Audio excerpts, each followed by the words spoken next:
following is a production of DallasCowboys.com and the Dallas Cowboys Football Club. How about them Cowboys?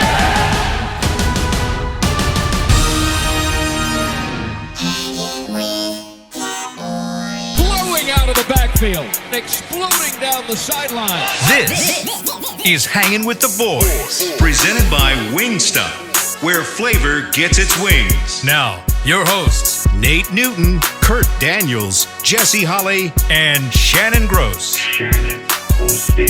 Let's take them to school, Jazz. You're looking at a live shot of the Ford Center and Tostitos Championship Plaza here at the Star in Frisco, home of your Dallas Cowboys. Hello, everyone. Bienvenido to Cowboy Nation, and you are now rocking with the best. I'm Heckman Harrison in the studio with the guys. I got everybody on deck here from the Hanging with the Boys crew. A guy that played hooky on Tuesday. We'll let him go. He had a legitimate excuse, but you know, Mr. FICO 900, Kurt Diesel himself Kurt Daniels is in the building, and across from me, Emmy-nominated former wide receiver of the Dallas Cowboys, Mr. Jesse Holley. And on the phone is Big Nate Newton, on the road, made it in 20 hours to Cali like a dog, stopped for breakfast at some random hotel because of the travel news from Jesse. Three-time Super Bowl champion, Mr. Nate Newton, is on the horn. And fellas, like I start every single show, I want to check your mentals. How are you this morning? And Nate, since you out there, hear the horns going off. Nate, how are you this morning, sir? I'm doing great, man. I'm sitting here with the media, the San Diego Chargers media. They got the tables with lightning bolts all on them. They got everybody with their powder blue this and powder blue that and lightning bolts. Man, I'm about to strike somebody up in just for the hell of it. Nate, keep your hands to yourself, Nate. We need to get you back to Dallas. Kurt, how are you, man? Good. Missed you guys on Tuesday. I'm happy to be back. Appreciate you having me here. Absolutely. And Jesse, how are you this fine afternoon, sir? I'm locked in. I'm ready to go. I had some focus issues earlier this morning. I couldn't focus in on nothing today, but I'm Stop. Nah, for real. But I took a 5-hour energy, and I think that helped me out a little bit. Hope you don't crash. So I know if it happens, it happens. It's all good. You're ready now. It's all that matters. I'm ready now. It's all I'm present. That's all good. In the moment. That's all. I love to hear it. And also joining us from Irvine, California, Mr. Wait a minute. Let me say this, man. This dude right here, Mr. Hollywood himself. I turn on my TV, and who do I see? On my TV on Colin Cowherd yesterday? My man, Isaiah Standback. What's up, Zay? What's up with you, Heck, man? How y'all doing? Man, doing good. How are you today, brother? Man, everything's good, man. Just sitting out here in this nice weather, trying to duck and dodge the sun. Even though it's only 75, it's still lighting it up a little bit in terms of the heat index. But it's nice, man. Practice is about to pop off. Man, that is wonderful, guys. Hey, for me, let me just check in too today. Please. My son is playing his first high school scrimmage today. And I won't be able to make it. And this is the first game that he's ever had that I could not make it to, and it is burning me up. But, you know.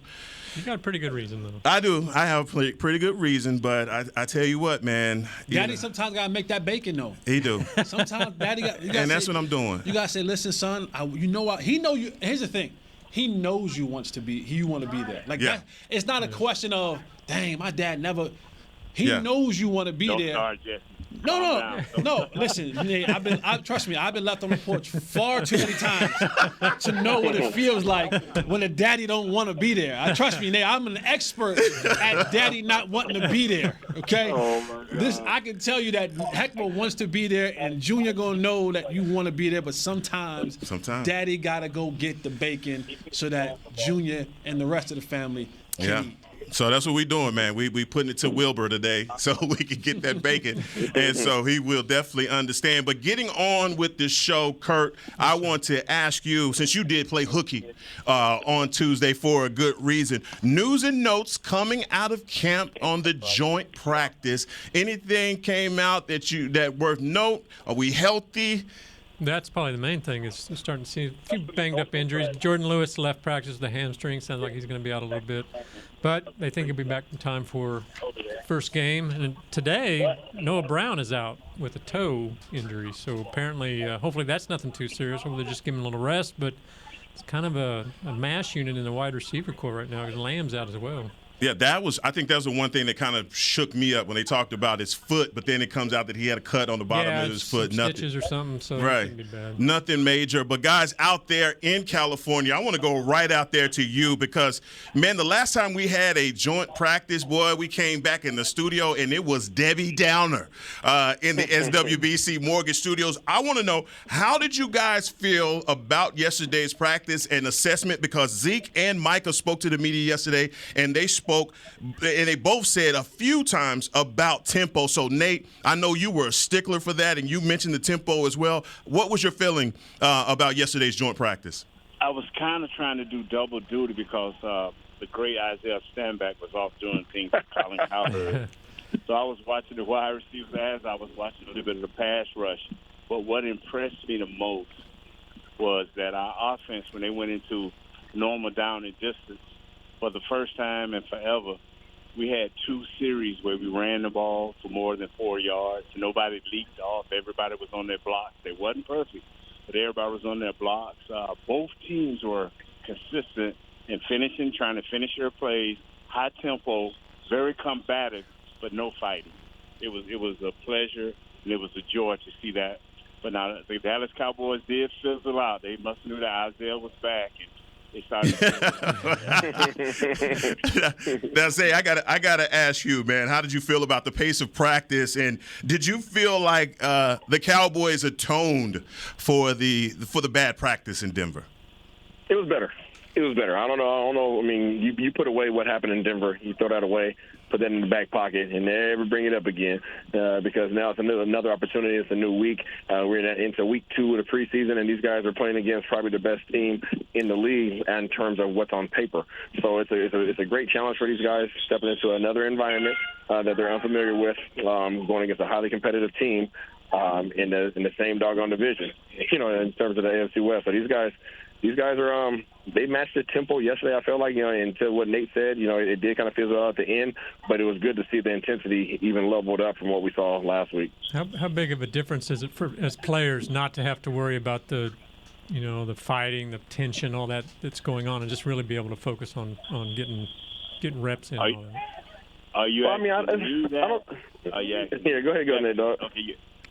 No, you go ahead on Isaiah. I was going to say that, Kurt, I don't think that it's something that you think about. You don't necessarily think about the fighting aspect. It's just something that happens, right? When you have, competitive individuals that are going at it, you got 2 men that are both prideful and both are proud of, trying to execute their assignments. It's going to get a little hostile at times, and that's just football. And if you didn't have that, you actually would be a little bit concerned. So, I mean, that's not the issue here. But I'm looking forward to seeing these guys today. I have a feeling that today is going to be a little bit more intense than what we saw yesterday. Now, Jesse, nobody was more critical than you of the joint practice. And you know what? Look, I kind of felt like we stepped into a booby trap when we got to Denver, all right? They set us up. We got in there, and then a lot of questions about toughness and things like that came out. From your assessment, when you looked at the practice like everyone else, man, what did you come away with? Did you feel as though, okay, yeah, they recognized the error in their ways, and they came out with a little bit more toughness? Did they change your mind in that aspect? No. Just because you cut hair one time, that don't make you a barber. Okay. And so, you come out and you want to see them respond. You want to see them, it's weird that people would say, and I'm not saying that you're saying this, people would say that, that Denver caught them sleeping. You were coming to play football today, fellas. The hell you thought it was going to happen the other day? You thought it was going to be, patty cake, and we were supposed to just, plant flowers on the sideline? No, we came to play football. So, coming out today, yesterday in that joint practice, there was, yes, a more readiness, because they heard the talks last week. They did. They heard it. They heard it across the board, and they didn't want that. You saw that kind of with Zeke in the way that he was running the football. He was like, oh, yeah, we're going to get to that. He's like, y'all won't catch me slipping this week. Right. Y'all won't catch me slipping this week.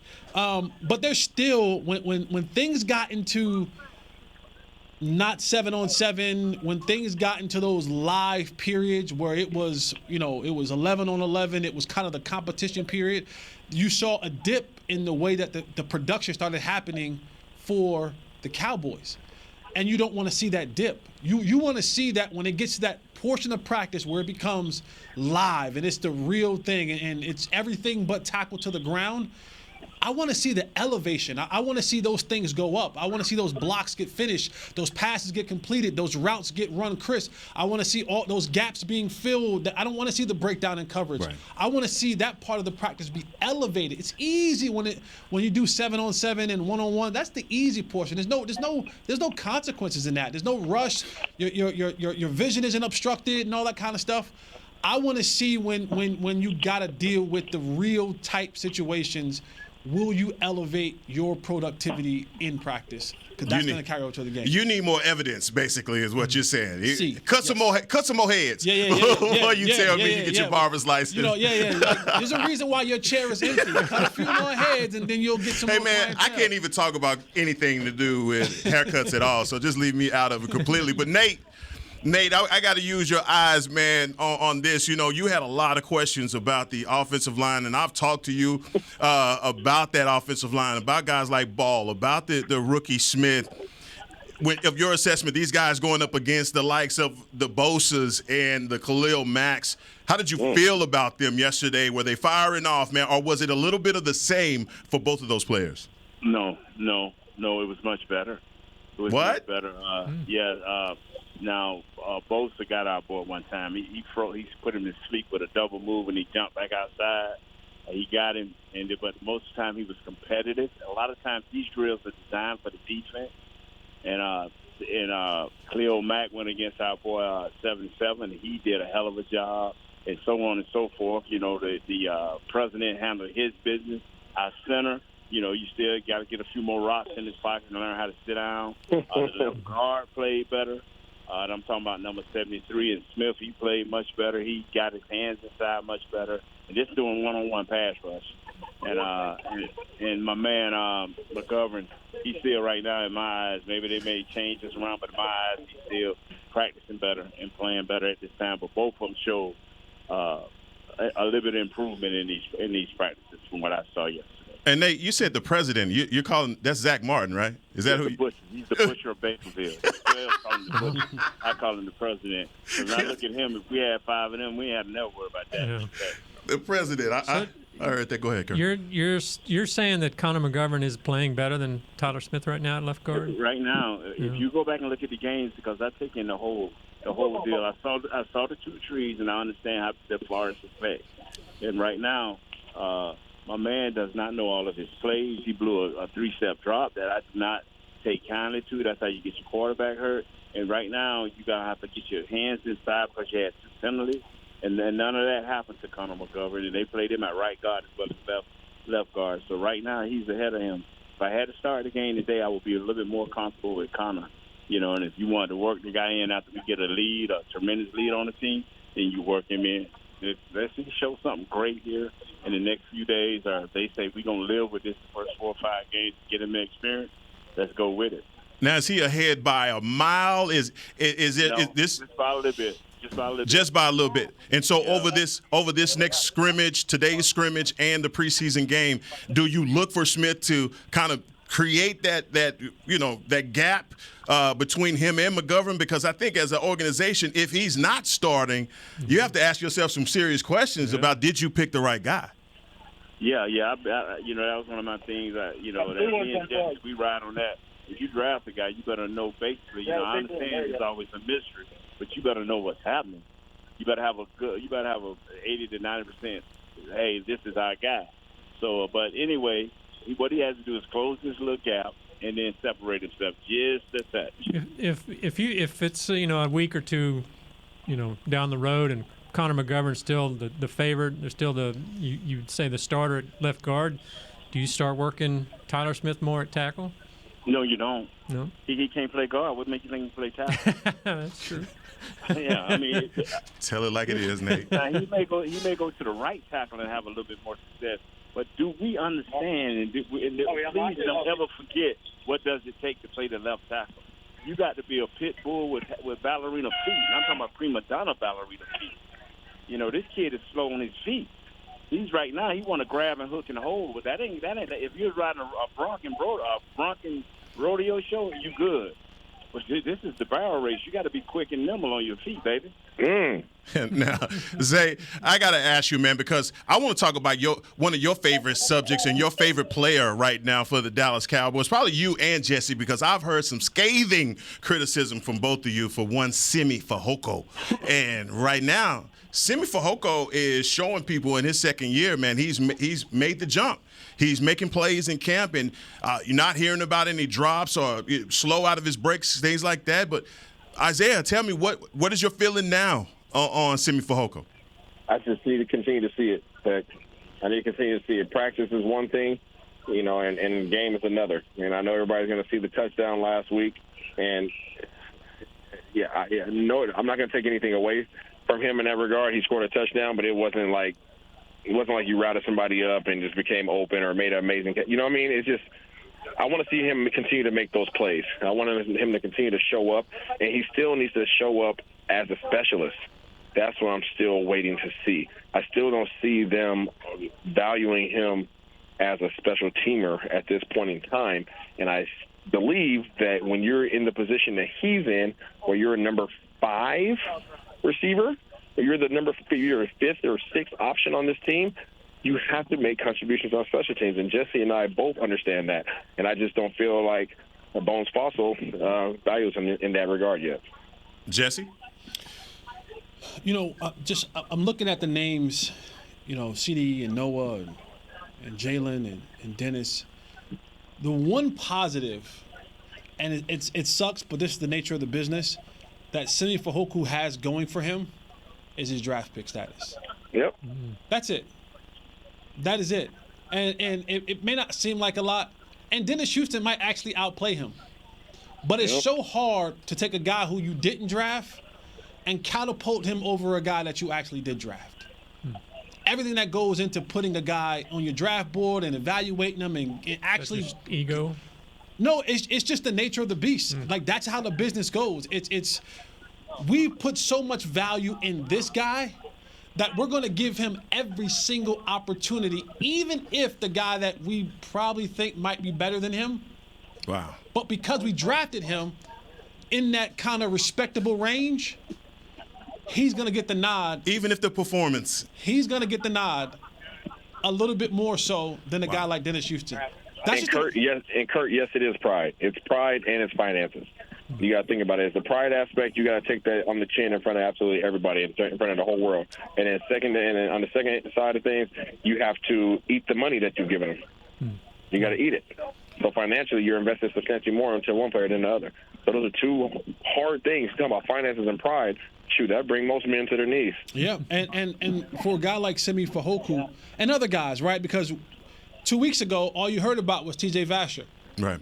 You haven't heard about it. Hadn't heard a word. Hey, he made some catches yesterday, though. There's a difference between being a flash player or making flash plays and being a consistent player. That is going to get you on a roster. Because, yes, when you make one good play and then we don't hear from you for the next couple of practices, and then you make another flash play and we don't hear from you for another couple of practices, that shows me as a guy that I can't depend on. When I see the guy making plays continuously in practice every single day, and a lot of things that we miss that I try to make sure that we project is that one thing that the fans miss, where you might see a guy make a good catch in practice, was his route right? Is he lining up right? When you go back into the film room at the end of the day, you gotta those things that people don't get a chance to see. So you're saying, like, oh man, so-and-so had a good catch. But we missed the part when he lined up wrong 3 times. Or we missed the part when he didn't run the right route at the right depth or didn't get out of his break. So those are the type of things that you kind of got to go back and really be able to lean on maybe some coach friends that you may have in the building to say, what about this kid isn't – that's where Nate comes from with the whole argument about Tyler Smith. If this is your first-round pick, why he ain't playing? Right. Because we may see a good one-on-one rep, or we may see a good couple reps in a practice, but then he's saying, wait, there has to be more to the story.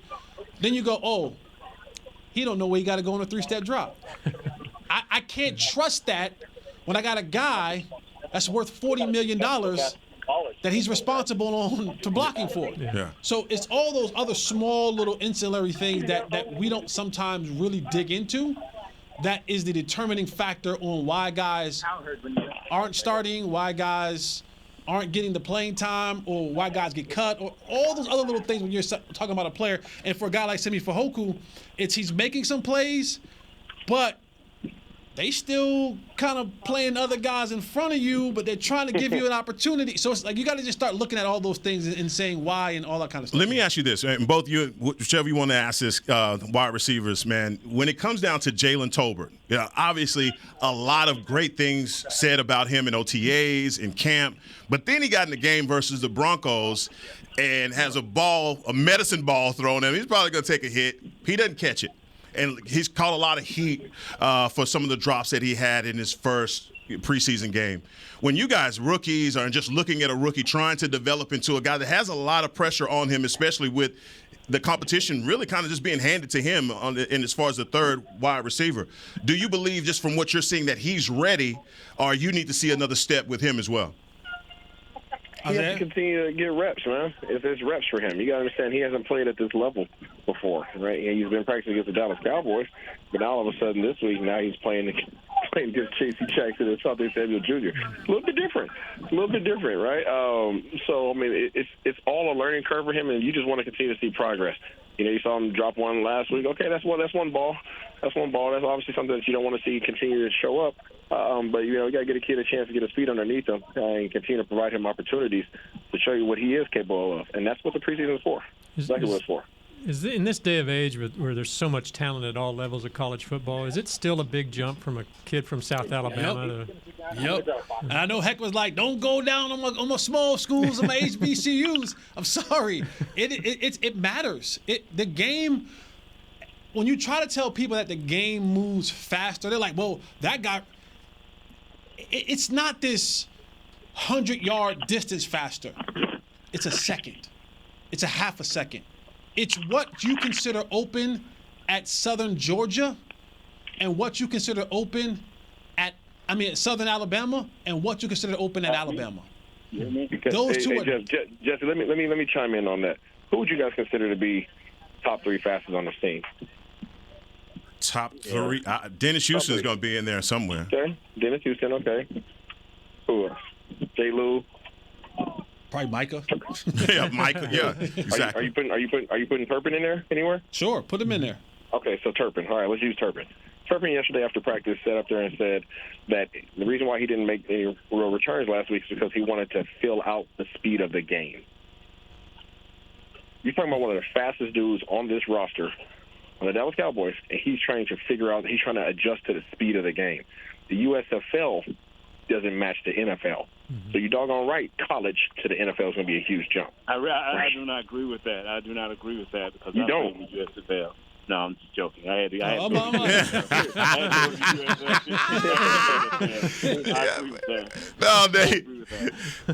Look, my only thing about that is we've seen a DeMarcus Ware come in from Troy. We've seen guys, Hatcher, come in from Grambling State University. There have been guys that have come from small schools that have made the NFL jump, and you didn't see that difference from the way. Hatch took time, though. Hatch took time. Okay. DeMarcus was a different. DeMarcus, there's sometimes you miss. These are also positional differences as well. Like DeMarcus Ware is a Hall What of I'm saying Famer. is you can't categorically say that for players that come from small schools. Yeah, but for every DeMarcus Ware, there's a ton of other guys who will never. Exception and not the rule. Right, like Alabama Alabama right now probably has 3 years from now a first-round pick that's only going to play special teams this year. You know what I'm saying? Mm-hmm. That kid to go to Troy and probably break whatever records are at Troy at his position. But he's stuck on the depth chart at Alabama. Right. You know what I'm saying? No, I got you. And so every DeMarcus Ware that you get, there's a ton of other guys in those small division schools who get swallowed up by the league. DeMarcus Ware is one of those dudes who just was And if you got a chance to see DeMarcus Ware behind the scenes, you know that God was like, nah, he's just different. God was like, nah, he's gonna be different. No doubt. It may not show initially, but when he get to where he need to get to, I'm gonna show y'all he different. So guys, let's stick a pin in it right there. We're gonna take our first break, and we'll be right back to talk about my favorite subject. His mama named him Micah. I call him the Bazooka. He's my favorite thing to talk about. Stay locked in with us here on Hangin with the Boys. Star Sports Tours is the only official fan travel partner of the Dallas Cowboys, offering exclusive game weekend travel packages with pre-game sideline access and photo ops with current players, cheerleaders, and Cowboy legends. You want to stay at a team hotel, attend the best tailgate party in Texas, tour the Star, and talk X's and O's with me, Everson Walls? With Star Sports Tours, you can. Visit cowboystravel.com to book your travel package today. Brace yourself for an existential question. Has your butt been having enough fun lately? Have you been treating it well? Has it been going places? If not, then it's about time you start using SeatGeek. SeatGeek is the best way to get your butt tickets to live events. Just ask the thousands of other butts who have rated it the #1 ticketing app. So what are you waiting for? Download the app now or visit SeatGeek.com to get tickets to sports, concerts, and live events and make your butt happy. SeatGeek. Get your seat in a seat. The Cowboys way, where 16 Hall of Famers and 5 championships shows us what success looks like. Where turkey is always the second best part of Thanksgiving Day. Where we are all defined by one single thing, the star. Where we as fans know it's our job to keep the tradition going. Bank of America is proud to be the official bank of the Dallas Cowboys and to support the quest of living life the Cowboys way.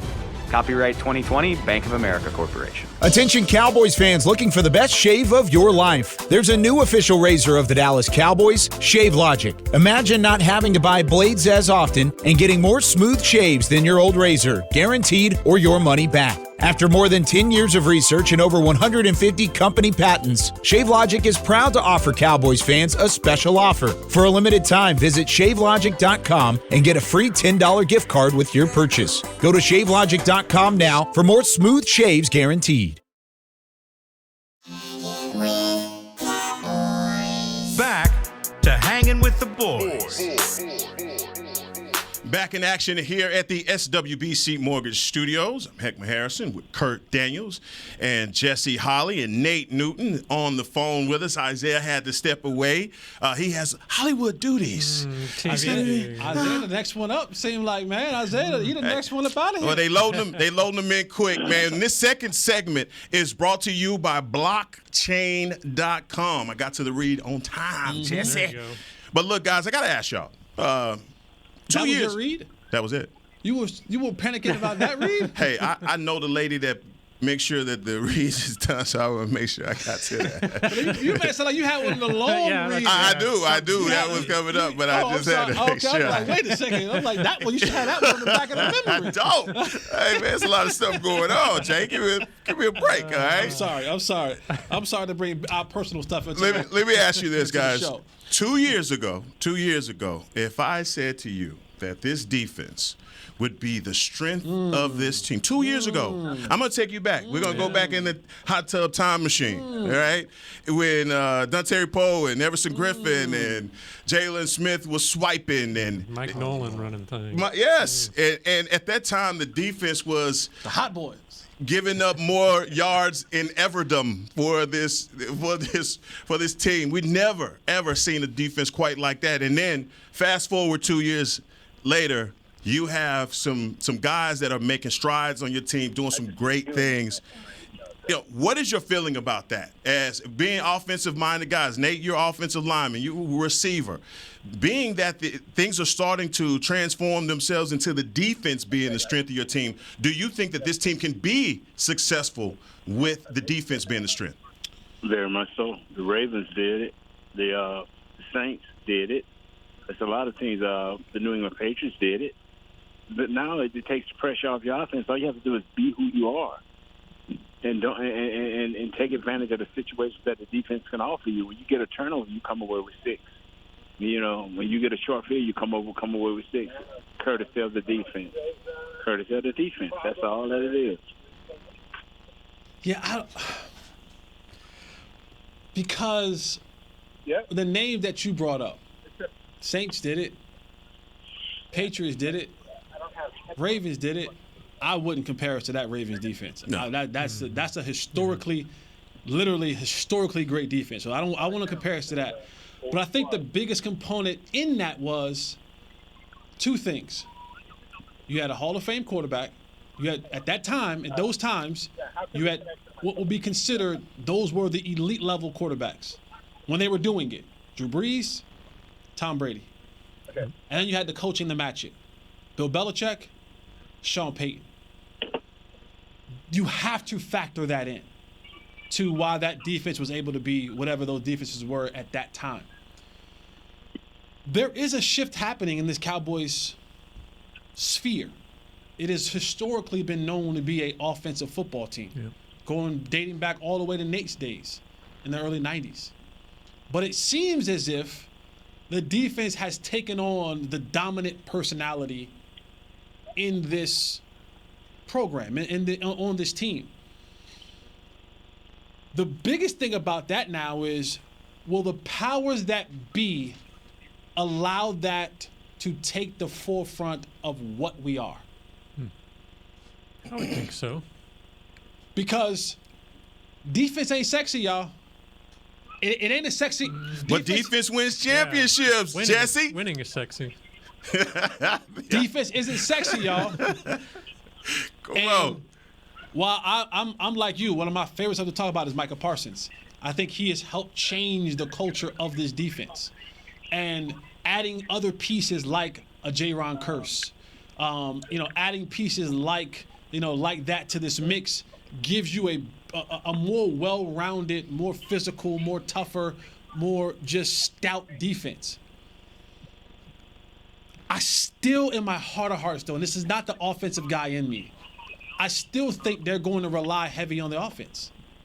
I do think there's a culture change coming. I think it's happening right now. But I don't think the powers that be are ready to fully relinquish the team and the team's success and team everything over to it being a defensive team. Because now that makes you now a conservative offense. Yeah, I don't think in this day and age you can't. I mean, it's an offensive league.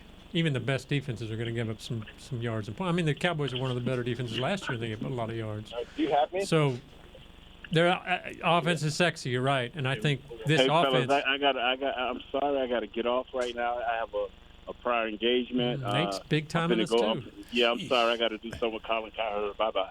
Dang. Hard. Did they just? I'm sorry, I got to do something with Colin Cowherd. What were you saying, Kurt? I'm sorry. Well, I'm not even sure anymore. Just big time this totally. But yeah, the offenses are. I mean, that's always going to be the sexy thing. That you're going to win. You need an offense. I don't know if that Ravens defense was so strong, but in today's NFL, could that offense have, got them to the championship? I mean, that Ravens defense had 3 or 4 Hall of Famers. Yeah. On it. So, but true. But probably you got to score points in this league, and I think the Cowboys have that. I mean, they're not like running Joe Flacco out there. They've got an offense that can put up some points. So. And that's why I have this level of hesitancy in fully turning it over, because you're talking about almost $60 million in 2 players on offense. Mm-hmm. Now, where you're allocating your money is that's your strength. That's in real life too, right? Like, I can tell where your heart is at by where you put your money at. Mm-hmm. Yeah. So you got 2 guys offensively who eats up a large portion of salary. Yeah, and that's most teams, isn't it? Because your quarterback's always right. But so you're not going to let that side slide. Yeah. Like, that's always going to be something that. But at the end of the day, I just think that offensively, while defense. I know the cliche, defense wins championships, but you don't get there unless you got a really good offense. Excluding the Ravens and the Bears of '85, you got to have something offensively, and that's going to be what's your quarterback. So I think the defense can make a huge stride and help out significantly, and hopefully give you more opportunities to be more opportunistic and more offensive. But I still think. I see the change, but I'm maybe one that's still kind of leaning to the side of this is still going to be an offensive-minded team? Yeah. I think the thing that gives me the optimism is the turnovers last season. Dan Quinn having another season, just the culture change that you see happening here.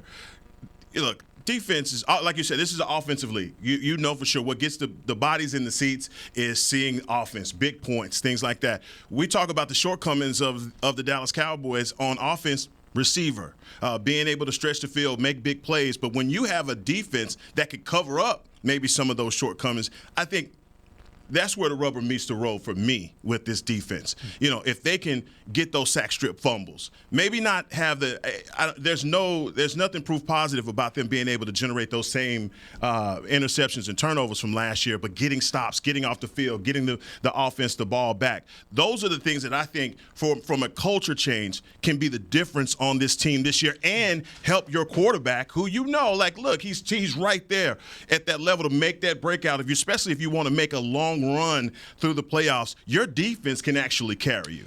Is the defense actually ready to? That's the question. That is the question, because to carry a team, is this defense ready to be the catalyst? Like, is this defense ready to say across the board, like, whether it's Jordan Lewis or Anthony Brown or Bland, whoever's going to be that corner opposite Trayvon Diggs, are you ready to step up and be that guy? Right?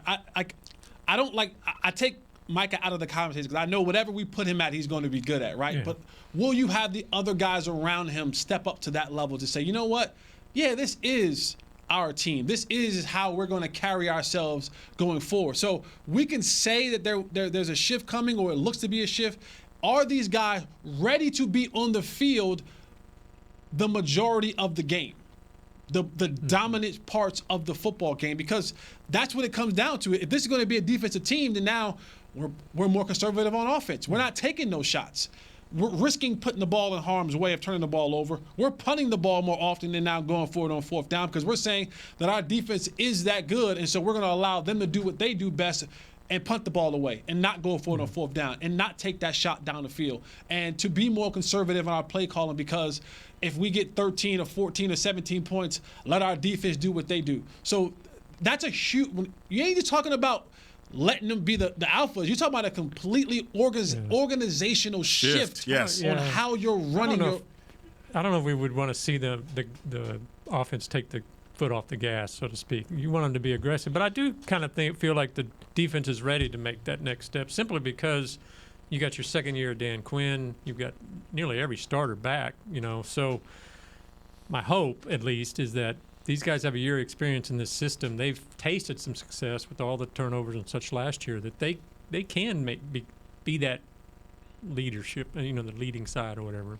And maybe even by default, especially when you see Neville Gallimore making plays like in camp. He's bull rushing guys into the ground. Terrell Basham is making plays as well. Then you bring in a guy like Anthony Barr, who can free up Micah for some more things. Jabril Cox also making those strides. I mean, defensively, maybe it just happens because, look, you got all the right pieces. And as you asked, I know what Micah has. Who else is going to be that guy? And maybe we should also put Curse over there as well, because we see with Jerron Curse, if he's healthy, what he can do in this defense. But the defensive line right now, we've talked about this at length. The defensive line, we have a log jam of defensive tackles that we think that we can rely on to make that next jump. Now, we've had those back half questions, but even now, I think you feel a little bit better about the safety position, the free safety position with Malik Hooker. Yeah, I do. Again, my pessimism or my hesitation comes from having to see it consistently. Yeah, that's where it comes from. It's having to see the guy that you name do it again. Like Diggs. Do it again. Right. You know what I mean? Like that's where it comes in at. Because historically there hasn't been any evidence that it's been done. So when you've been around this program from me since 2009. On the field and in the booth, I'm looking at it and I'm saying, okay, I can see what they see, but I also can see where there's some inconsistencies at as well. And I know that too many inconsistencies at the wrong time will cost you in this league. And so that's just where that's where my hesitation comes in at. It's Trayvon's not getting 11 interceptions, people. I'm sorry. Like I don't mean to be the bearer of bad news. That ain't happened in 30 years. What he did last year. Yeah. You know what I'm saying? Yeah. So to think you're going to double up a 10-plus intercept season, that's consecutive. Yeah. If he does, I'm willing. I'll give away a lot of money to somebody. You know what I'm saying? And then like for guys like Micah, right? Now that there's film out on you, and I think the world of Micah Parsons, but I do think that teams are going to come in now more often. Like we see training camp, and we're seeing Micah running around guys and all that. You ain't seen one chip block on Micah in training camp. No. You ain't seen one tight end to his side. That's going to happen in the regular season, people. Like this idea of Micah just being able just to run past people, it's real. Offensive coordinators know that. Yeah. And so they're going to do their very best to say, hey, let's put another hat on number 11 as many times as we possibly can. Tight end, running back, fullback, slide the protection to his side, whatever it may be. But we as an offense, as an opposing team's offense, we can allow number 11 to run free because he's a game wrecker. And I would be a monkey's butt of an offensive coordinator or offensive head coach to just say, yeah, we're going to let number 11 just have one-on-one options all day long. No, that's not how it's played in this league. So I'm not saying that Micah can't be who he is. I'm just saying now it's no longer a surprise. And so OCs are going to say, where's 11? Cool. We're sliding the whole protection to his side. And we're going to get as many bodies and hats, and we're going to hit them and tag them as much as we – and it may not work all the time. But they're going to try it. They're going to attempt it. So when you see him do things in training camp, and you're like, oh, boy, he's running past so-and-so and so-and-so, you ain't seen not one rib get checked by a running back, not one tight end come across the – that stuff will happen in the regular season. So that's where my hesitancy comes in at, because I'm saying in order to take over that, you have to do it on a consistent level, and dudes just ain't going to give Micah and other people like that just free reign anymore. Right. You're now a target in the sense of game planning for offenses. Yeah. Kurt, anything to add? Well, I had another question something you mentioned earlier about the culture, and you had talked about, the Patriots had Bill Belichick and Saints Sean Payton. Can Dan Quinn change the culture? He has. That's what I'm at. I think he has, but does it have to come from McCarthy per se? I think it does, because he's the guy that controls the most power, so to speak. I mean, we know who controls the ultimate power, but around here it's like God. It's like God. And some people it's like Jerry God. You know what I mean? But like, you know what I mean? Like to some, not me. I'm just saying to some. That's don't pass go right there. Straight to hell. It's all about how much power will you give Dan Quinn. Yeah. And that's the thing. Those guys had the ultimate power. You're talking about two coaches who literally had the say-so from personnel to drafting to scheme to everything. Dan Quinn has a small portion of that. He didn't have the whole kit and caboodle. He got a little bit of, he got a piece of a piece. Mm-hmm. And so while I think his influence is still great and mighty, it's not the final say-so. And that sometimes can be a roadblock. It can, because you may have ideas and thoughts and ways things should go, and you bring it to the meeting, and the guy who ultimately has the final sign-off on things might go, no. All right. Now, hey, guys, Nate's back. Nate, that was quick. I'm sure you've heard that before. That's what she said. What's going on? Golly. Yeah, Nate said, I ain't going to play around with it. I'm going to get up in it and get about that thing. Golly, Nate, what's up? Yeah, man, and I'm hearing what y'all saying, and I agree, man. If you're not going to give the coach his coach's final say on what personnel you desire to be on this team, you're handicapping a guy. I agree with that 100%. But, Nate, I've even heard you mention, as far as, I've been pounding the table about putting Micah out at the edge. And you've said, look, man, this guy's a special talent. You can move him all around. And his ability to rush from the middle of the field and even cover, that's what makes him the greatest asset for this defense. But even in that, what you were talking about just then, Jesse, if that's the case, then you kind of answered your question a minute ago. The onus then goes on those other 10 guys because you know that offensive coordinators are going to put their focus on blocking up 11. So that frees up Tank to a one-on-one. A guy that, hey, teams were not one-on-one blocking him, leaving him by himself. That gives Osa Odighizuwa one-on-one matchup. So now it's on these other guys to win their matchups. And that's my point, is that Osa is not a guy that we consistently go into and say he's a one-on-one matchup beater.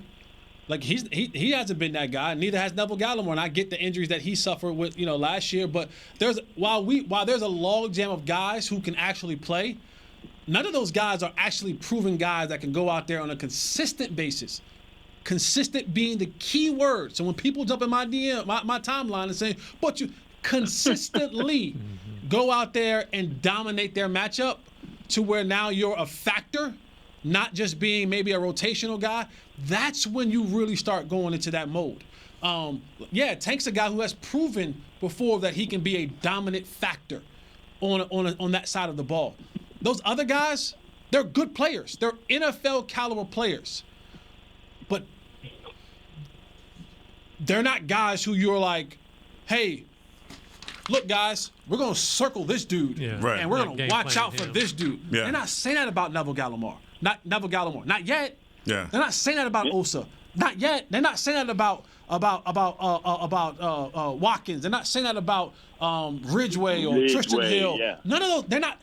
That's just how this league works. Until you show me, 11 showed them. Yeah. They're saying that about 11. They're saying, hey, when the quarterback comes to the line of scrimmage, guess what he's saying? Check. 11's right there. Right. Louis, Roger. That means the line is shifted. No, I know we were going left. We're going right because 11's over there. That's how we're going to play this. Those other guys, they haven't done enough to warrant that level of respect. You respect them because you have to play them near opponent. They're NFL guys. But their respect, 11 respect, two completely different type of respect. Nate, let me ask you this, man, because you obviously play, and I've asked you this before, played with some of the best that there is. And when you have a guy like Micah, and his interview yesterday was on DallasCowboys.com. Just go back to it, listen to Micah, and he's talking about hunting. David Hellman from Fox used to be here at Dallas Cowboys now with Fox. Ask him about, when he misses the quarterback, does he beat himself up? He's like, no, you don't always get the first gazelle, man, get the third. When you're around a guy like that has that hunt mentality, and you're talking about guys like Osa Odighizuwa, Ridgeway, Bohannon, guys like that, Neville Gallimore, isn't that infectious when you're playing with a guy like that is going to get a double team? That says to me, hey, I got to beat my guy, Nate. Yeah, especially if you're looking at the depth chart of the other team, or you're looking at the student who's starting on the other team. You're looking at whether he's a red flag, a blue flag, or however they rank their players. And if he's one of the guys where out of 10 centers, he's the least of those 10 centers, you licking your chops every time you get a one-on-one situation. You licking your chops because you got old bad player over there. You just take advantage of it.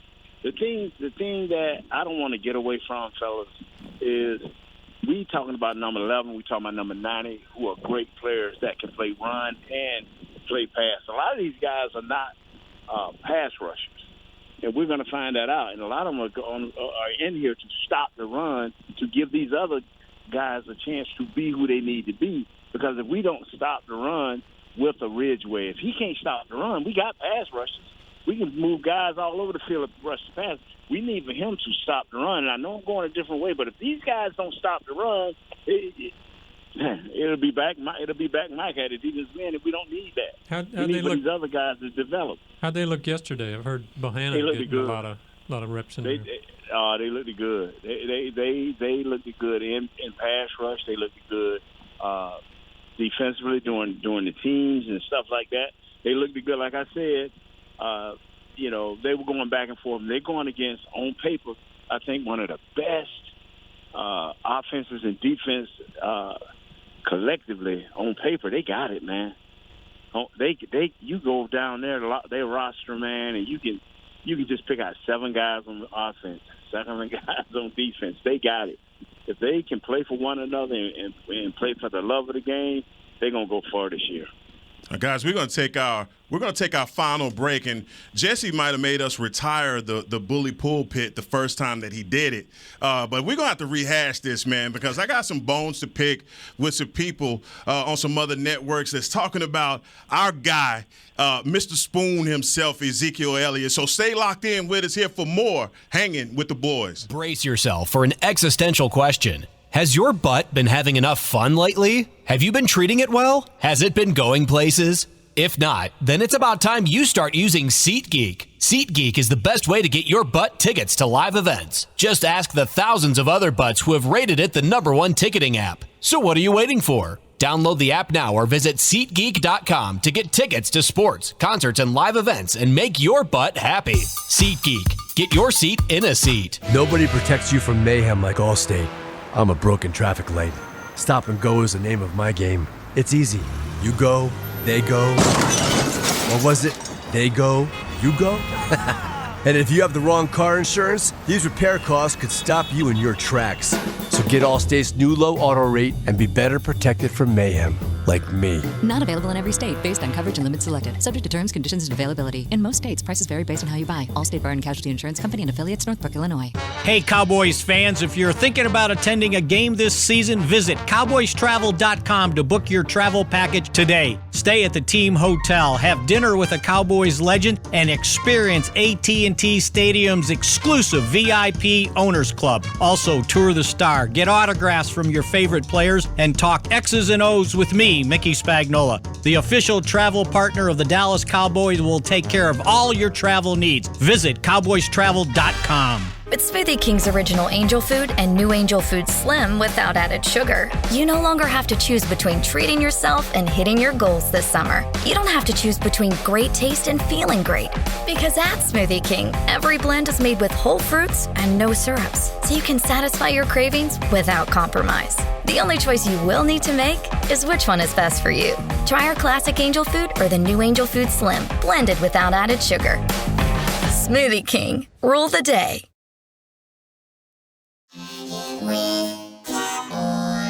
Back to Hanging with the Boys.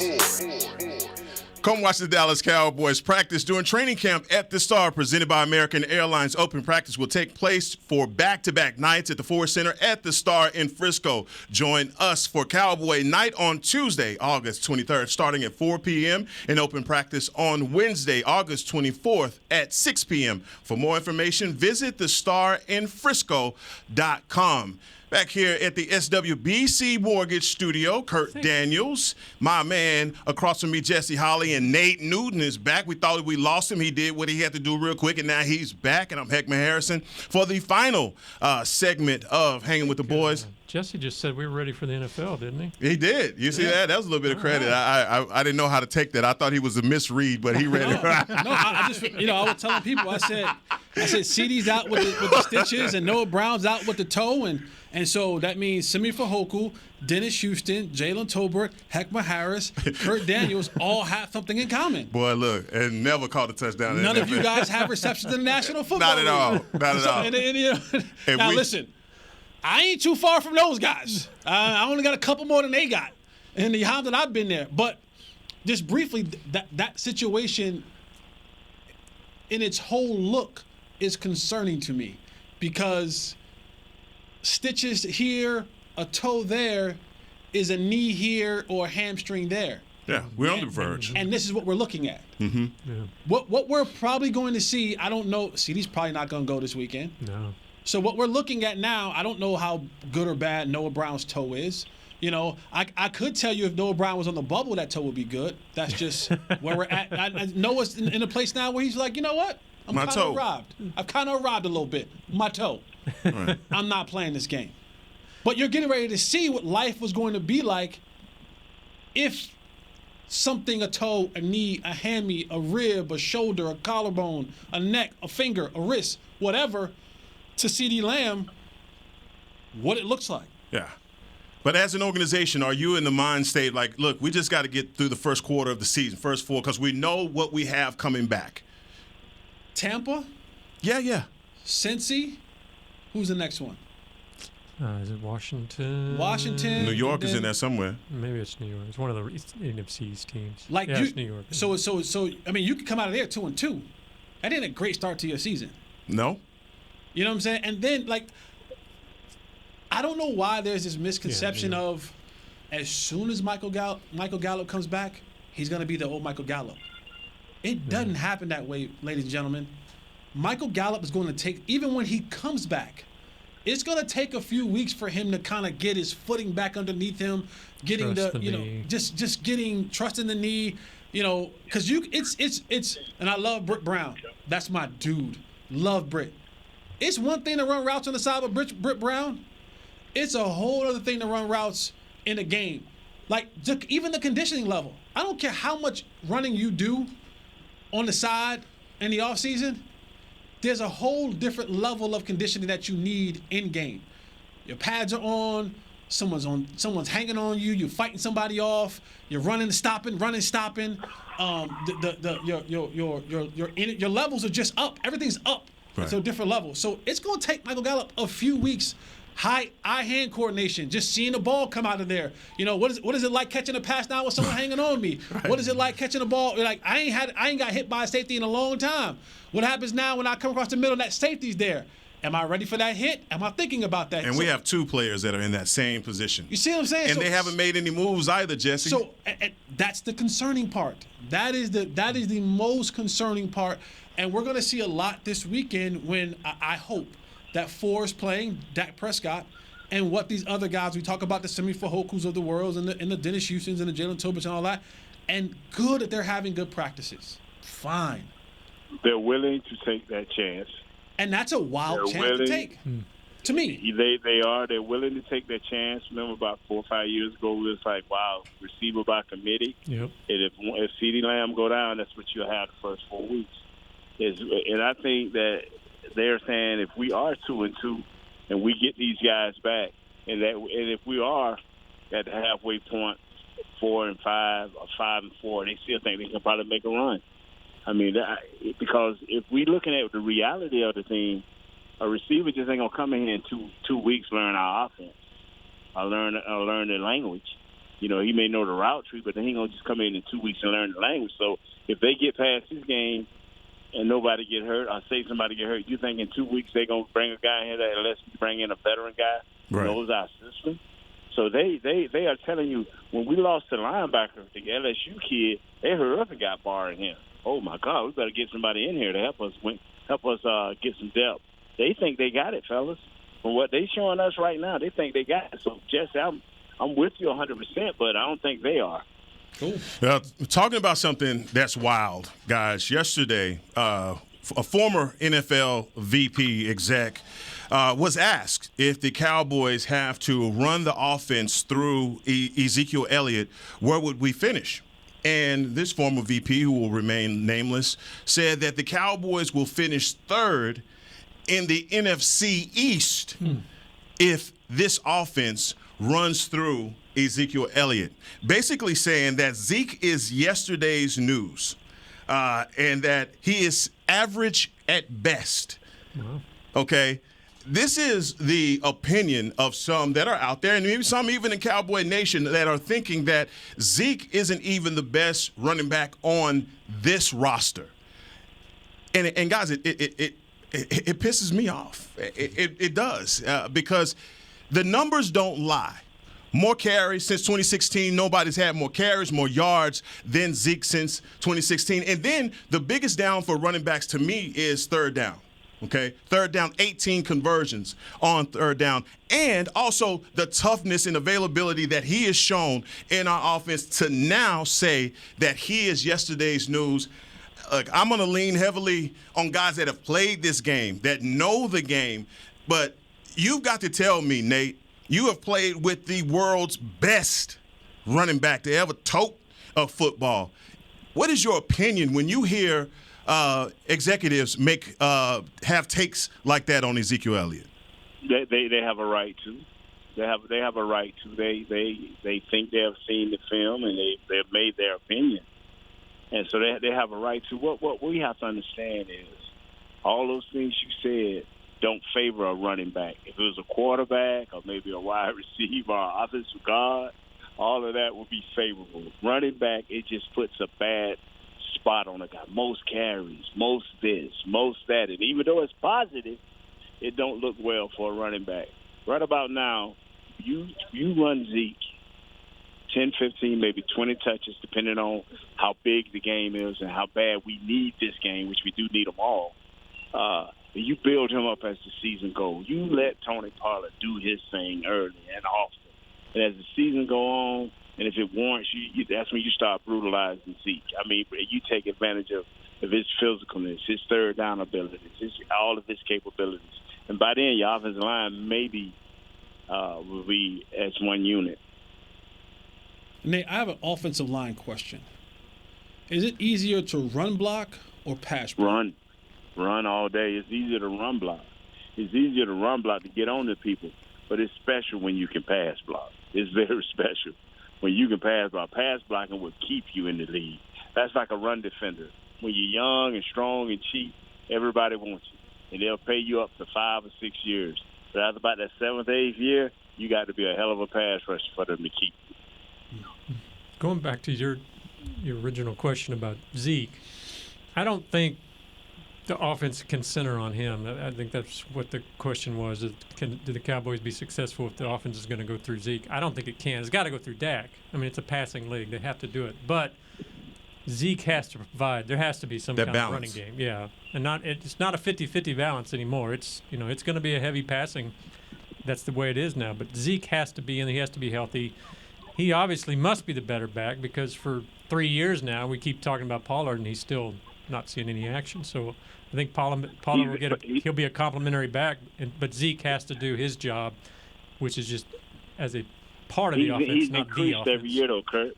Go look at his stats. Tony Pollard has increased every year, and Zeke's numbers carries have went down. Well, I think that will continue to happen.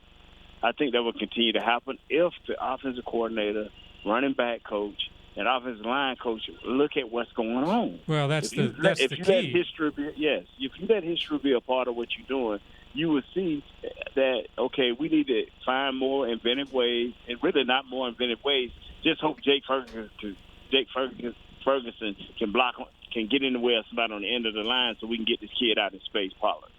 If you do that right there 4 or 5 times a game, you can keep everything honest. Yeah, I think we all agree that we'd like to see Pollard more, but believe it when we see it. Jesse, you over there thinking something? What is it? No, this team will be a run-dominant team earlier in the season. Think so? 100%. Why? You got to. When you watch this offensive line in practice, when you look at what they have at receiver, this offensive line has done a much better job when they're in run-down situations. They are struggling in pass-down situations.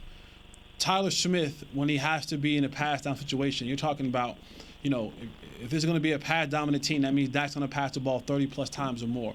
The numbers already show when he gets up into that number, I shouldn't say not a good quarterback. He's in trouble. He's not as efficient as he is when his throws are at 25 or less. I don't. If McGovern is in there, Terrence Steele is struggling in there. Tyron Smith even was struggling there. What is your center going to be? So if you continue to put this offensive line in those passing down situations, more often than not, they're going to lose. So you have to establish, and this conversation goes all the way back to how we started the show about the changing of the culture. This team will have to be a run-dominant football team early on, because can they win that way though? Can you win that way? Yeah. Your hope is that I can control the game offensively, and then my defense can come up with enough plays to keep us either winning that game or keep us in the game that in the fourth quarter we can be whatever we want to be. Hey, Kurt, let me say this. Dak's most successful years were when we ran the ball 45% of the time, and that's with him being instinctive when he ran. That's what we got away from. When Dak can be instinctive when he runs the ball and when he keeps the ball, and now all of a sudden our offense feels better because he's totally into the game, and now we have a full arsenal of how we can attack you. But if we just drop back, and no threat of the run at all, yeah, at the end of the night, we'll say, hey, boy, Dak threw for 500 yards, man. He had 4 touchdowns and 2 interceptions. That cost us the game. Nah, you don't want to hear that. You don't want it to go like that. You want it to go more like what Jesse's preaching. No, that is precisely what I mean, and you make the point perfect, man, with what we have on the outside. Basically putting it in the hands of your running back and allowing him to carry the load to loosen things up for then those lanes for the offense. Also opens up to be able to pass the ball. When I asked the question about Tony Pollard, about him getting more carries, you know what you said? I'll believe it when I see it. that was exactly what you said. It comes a point, man, where it comes a point as ownership. Guys, it's not happening. It's not happening. It's not happening. Let me just say this right now. Let me just. I'm willing to jump out on this ledge. This is my camera, Jazzy. Thank you. It's not happening. Unless Zeke is hurt, Tony Pollard, as long as Zeke is in a uniform for the Dallas Cowboys, it's not happening.